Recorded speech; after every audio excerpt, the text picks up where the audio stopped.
Medical college যে অনুষ্ঠিত হচ্ছে ব্যাপারটি এরকম নয়। আজকের এই প্রোগ্রাম যুগে একত্রে পালিত হচ্ছে এই প্রোগ্রাম। আগামীকালকেও আমাদের প্রোগ্রাম আছে। আগামীভাবে অংশগ্রহণ করার জন্য সবাইকে বিনীতভাবে অনুরোধ করছি। এমনকি আগামীকাল জানতে পারবো, জানার পরে সবাইকে জানিয়ে দিব কোনো যুদ্ধের ময়দান থেকে শূন্য হাতে ফিরে গেলে কোনো লাভ নেই।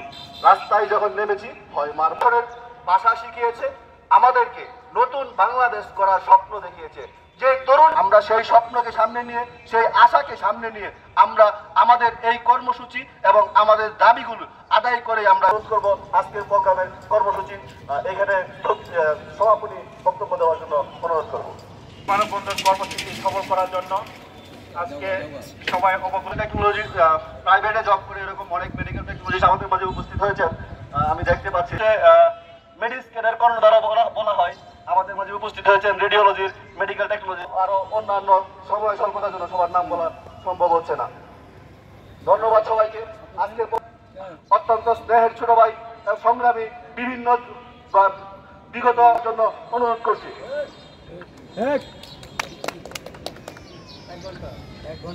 6 দফা দাবি বাস্তবায়নের লক্ষ্যে সারা বাংলাদেশে একত্রিত আজকের এই কর্মসূচির অন্যতম অংশ। সবাইকে আমার অন্তরের অন্তঃস্থল থেকে ধন্যবাদ এবং কৃতজ্ঞতা জ্ঞাপন করছি। এবং আজকে এখানে যারা উপস্থিত হয়েছেন সকলকে উদাত্ত আহ্বান জানাবো এবং আগামী দিনে বৈষম্য বিরোধী জাতীয় মেডিকেল টেকনোলজি যেই কোনো কর্মসূচি আসবে